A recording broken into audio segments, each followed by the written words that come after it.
Big boss house में media interview रखे गए। भाई मीडिया इंटरव्यू, वहां पर श्वेता सिंह आई, सौरभ द्विवेदी आए, इसके अलावा अनुराग कश्यप आए, मतलब सारे लोग मीडिया इंटरव्यू करते नजर आए। लेकिन इस मीडिया इंटरव्यू में हुआ क्या कि भाई किसी की आप क्रिमिनल हिस्ट्री खोल रहे हो, किसी को आप शराबी बता रहे हो, तो कोई लाडला है, चैनल का लाडला, माँ का लाडला, मतलब क्या क्या है वो सब कुछ है।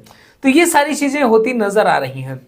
बिग बॉस एक सेलेक्टिव तरीके से सारी चीजें सेट करते नजर आ रहे हैं कि भाई किसके बारे में क्या निकालना है, किसके बारे में किसको क्या सुनाना है, ये चल रहा है। हम कह रहे हैं गलत गलत है, ये उससे मतलब नहीं है कि भाई कौन गलत है कौन सही। जो गलत है वो गलत है, लेकिन भाई जो चीजें कोई दूसरा बंदा कर रहा है उसके भी कुछ क्रिमिनल्स रिकॉर्ड है, उसकी भी गलतियां हैं, उनको भी उजागर करिए, लेकिन उसको तो अलग ही तरीके से दिखाया जा रहा है। होता क्या है कि भाई जब अनुराग कश्यप आते हैं सबसे पहले शिल्पा को बुलाते हैं, और एक तरफ से समझ में आ रहा है कि कल जितने लोगों को बुलाया गया था, कल के एपिसोड में अनुराग कश्यप ने बुलाया शिल्पा को, चुम को, श्रुतिका को और विवियन को। साफ समझ में आ रहा था कि इनका पीआर करने की कोशिश की जा रही है, केवल पीआर किया गया है, बाकी कुछ भी उस इंटरव्यू पे नहीं था। जिस हिसाब से शिल्पा आती हैं, वो अपनी पुरानी फिल्म, पहली फिल्म जयते की बात होती है, और नम्रता तुमको बहुत मिस कर रही हैं, याद कर रही हैं, और बेटी की बात, बेटी बड़ा मिस कर रही है, ये सारी चीजें जो अनुराग कश्यप करते नजर आ रहे हैं। तो उसमें शिल्पा की कहीं भी हिपोक्रेसी, शिल्पा के जो तरीके हैं, शिल्पा जिस तरीके से चाल चल रही है, उन सारी बातों पर चर्चा नहीं करी अनुराग कश्यप ने, क्योंकि उनको जितना बना के दिया गया था भैया उतना ही कंटेंट था। बाकी वो उन्होंने साफ तौर पे बोला कि भाई मैं बिग बॉस देखता ही नहीं हूँ, मैं तो अपना ये वाला एपिसोड भी नहीं देखूंगा, मेरी बेटी देखेगी, सारी चीजें हैं।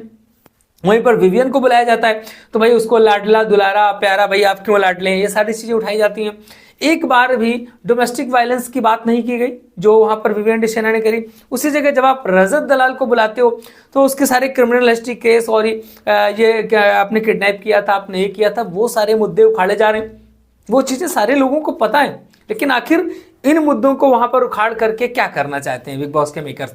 मतलब एक तरफा गेम हो रहा है। अविनाश जाता है तो अविनाश से प्रश्न उठाया जाता है कि भाई आपकी बाहर गर्लफ्रेंड है और ऐसे ऐसा है, आप यहाँ पे इस तरीके देख रहे हैं, लेकिन बाहर तो बड़ा सोशल मीडिया पे आपकी गर्लफ्रेंड के बारे में चर्चा चल रही है। वहां पर अविनाश की गर्लफ्रेंड के बारे में बात की जाती है। ईशा जाती है तो उनसे पूछा जाता है कि भाई आप सो जीतने आई हैं, तो ईशा को आप प्रमोट करते नजर आ रहे हो, ईशा का पीआर करते नजर आ रहे हो, शिल्पा का पीआर करते नजर आ रहे हो, विवियन का पीआर हो रहा है। करणवीर मेहरा जाते हैं तो आप उसको शराबी घोषित कर देते हो, भाई वो अल्कोहलिक को, मैंने बहुत ज्यादा ड्रिंक करने लगा था। ये सारी चीजें आप निकाल रहे हो, ये सारी चीजें आप प्रोमो में दिखा रहे हो, और उसी जगह दूसरे को आप बहुत अच्छा दिखाने की कोशिश कर रहे हो। तो ये जो चीजें हुई हैं कि किसी की क्रिमिनल क्वांटिटी निकाली जा रही है और किसी को लाडला दिखाया जा रहा है, किसी को बहुत अच्छा दिखाया जा रहा है। तो ये जो इंटरव्यू वाला सिनेरियो हुआ है, ये पूरा का पूरा एक तरह का पीआर था कि कैसे कैसे किसको हमें बाहर दिखाना है। तो ये चीजें होती नजर आ रही हैं। आज सौरभ द्विवेदी वाला और श्वेता सिंह वाला एपिसोड दिखाया जाएगा, देखते हैं एपिसोड में, पूरे एपिसोड में क्या सारी चीजें होती हैं। बाकी एक अपडेट लगातार आपको हमारे इसी चैनल पे मिलती रहेगी। सब्सक्राइब नहीं किया तो कर जरूर लीजिएगा, इंस्टाग्राम पे फॉलो जरूर कर लीजिएगा, तो गुप्तचर 2.0। मिलेंगे फिर किसी नए वीडियो के साथ, देखते रहिए तो गुप्तचर।